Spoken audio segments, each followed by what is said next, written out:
Boa noite, meus queridos, a paz do Senhor. Estamos para mais um encontro de fé, mais uma terça-feira, dia 8 de setembro de 2020. E graças a Deus, estamos aqui hoje reunidos e que Deus abençoe a sua vida. Vamos estar orando, vamos estar agradecendo a Deus por mais um dia, pelas vitórias que Ele tem nos dado, pela vida de cada um de vocês, Vamos orar. Pai querido, nessa noite, Pai, nós te agradecemos, ó Deus, pela Tua presença, pela Tua graça, infinita graça, Pai, por tudo que o Senhor tem feito por nós, pela Tua paz, pela alegria. Pai, te agradecemos, ó Deus, por cada uma dessas vidas que tem sido fiel, ó Deus, que tem estado aqui juntos todas as terças, ó Pai, ouvindo a mensagem, meditando na Tua palavra. Estamos juntos, ó Deus, num momento difícil, não só para a nossa nação, mas para todo o mundo, Senhor, que tem enfrentado uma pandemia e estamos longe, ó Deus, dos irmãos. Gostaríamos de estar abraçando os irmãos, de estarmos com uma comunhão mais íntima, Deus, como sempre tivemos, assim, de estarmos compartilhando o pão e também mais juntos, ó Deus, na igreja ali, sentados um do lado do outro.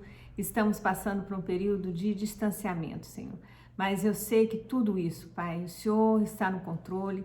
Traga, Deus, a tua paz, ó Deus, inunde cada coração com a Tua presença, abençoe as nossas vidas. Esteja agora, Pai, te peço, com a vida do Dani, da Dita, abençoe também o Leandro, que está fazendo aniversário hoje, abençoe todos os pedidos que nós estamos recebendo, do sobrinho neto da Marlene, que pediu oração também, Senhor, que está o nenenzinho que nasceu, que o Senhor possa abençoar, Pai. Abençoa, Senhor, todos os pedidos de oração que nós temos recebido e te agradecemos, ó Deus, pelas vitórias, muitas vitórias que temos recebido, Senhor, que o Senhor tem nos dado. Em nome de Jesus, amém. Vamos estar meditando hoje no livro de Daniel. Eu vou ler com os irmãos aqui, Daniel, capítulo 1, versículos 8 em diante, nós vamos estar lendo aqui. Resolveu Daniel firmemente não contaminar-se com as finas iguarias do rei, nem com o vinho que ele bebia. Então pediu ao chefe dos eunucos que lhe permitisse não contaminar-se. Ora, Deus concedeu a Daniel misericórdia e compreensão da parte dos chefes dos eunucos. Disse o chefe dos eunucos a Daniel: tenho medo do meu senhor, o rei, que determinou a vossa comida e a vossa bebida. Por que, pois, veria ele o vosso rosto mais abatido do que o dos outros jovens da vossa idade? Assim, porias em perigo a minha cabeça para com o rei. Então disse Daniel ao cozinheiro-chefe, a quem o chefe dos eunucos havia encarregado de cuidar de Daniel, Ananias, Misael e Azarias: experimenta, peço-te, os teus servos 10 dias, e que se nos deem legumes a comer e água a beber. Então se veja diante de ti a nossa aparência e a dos jovens que comem das finas iguarias do rei. E segundo vires, age com os teus servos. Ele atendeu e os experimentou 10 dias. No fim dos 10 dias, a sua aparência era melhor. Estavam eles mais robustos do que todos os jovens que comiam das finas iguarias do rei. Com isso, o cozinheiro-chefe tirou deles as finas iguarias e o vinho que deviam beber e lhes dava legumes. Eu tenho passado por uma experiência bem interessante, Desde o começo da pandemia, eu estava cozinhando, fazendo comida e de repente eu comecei a observar algumas coisas. Eu recebi um desenhozinho bem interessante, depois vou colocar no grupo da igreja para vocês assistirem. Um desenho que mostra um menino e numa família de todos muito obesos, até o cachorro, era bem obeso, bem gordinho. E esse menino, um dia, observando o passarinho, ele resolveu tentar voar. E todas as tentativas dele foram infrutíferas, ele não conseguiu de todas as maneiras que ele tentou. E ele então começou a observar os passarinhos, E ele observou que o passarinho se alimentava de frutas e sementes.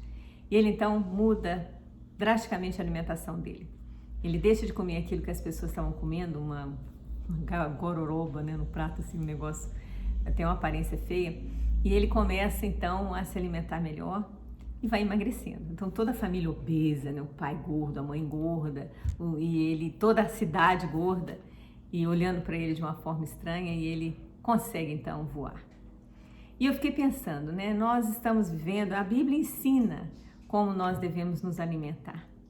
Nós estamos vivendo um período em que eu vejo pessoas jovens que têm ainda tanta coisa para viver, né? Tem filhos para criar e às vezes estão começando, né, ver os filhos se casarem, tendo filhos, estão com a aparência de pessoas idosas, às vezes com dificuldade, porque enfrentaram problemas com diabetes, enfrentaram problema com pressão alta e não se alimentam de forma conveniente.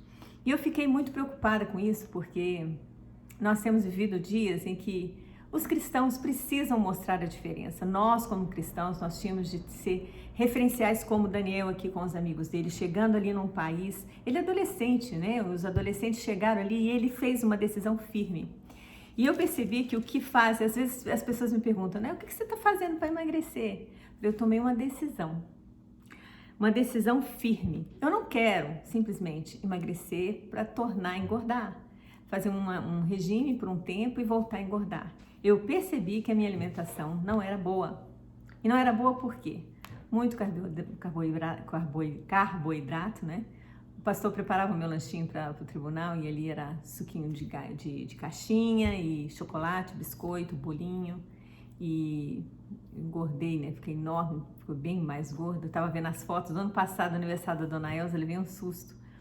Porque a gente vai realmente ficando numa situação de saúde, não é só a questão, não é a aparência também e a leveza, né, a destreza, a facilidade para a gente se movimentar e fazer as coisas, não tem nem comparação. Mas é necessário que haja uma decisão. Ninguém pode impor, né? Às vezes eu falo tanto, né? Olha, gente, vamos mudar a alimentação e tudo, mas não tem como impor. Se a pessoa não tomar uma decisão firme no coração de realmente honrar a Deus com o corpo, com o tempo do Espírito Santo, é muito importante que a gente tome algumas decisões como esses rapazes tomaram num país distante, num país diferente, uma alimentação diferente, e eles resolveram comer legumes e tomar água, né? Eles aqui, eu tenho certeza que quando eles tomaram essa decisão, eles viram que realmente a comida era alguma coisa que ia afetar até a inteligência deles. E eu vejo que é importante sim, porque tem gente que fala assim, não posso deixar de comer doce porque é tão gostoso. Aí eu fico pensando, né? Falei assim, é gostoso. Mas se você sabe que é veneno, que aquilo vai afetar a sua saúde, como é que você vai permanecer comendo algo que te faz mal? Eu fico pensando também, né? Se você tivesse um ladrão bem bonito, ou se fosse uma ladra, né? Bem bonita, né? Os homens, né? Fosse entrar na sua casa e se diz, ele é tão bonitinho, né? Vou deixar entrar. Deixar roubar tudo, porque é bonitinho, né? Então eu vou permitir. E tem gente que faz isso, né, com o pecado. Vai abrindo a porta, vai permitindo que o pecado, é tão gostoso, é tão bonitinho, né? Então a pessoa vai permitindo que essas coisas destruam a vida dela.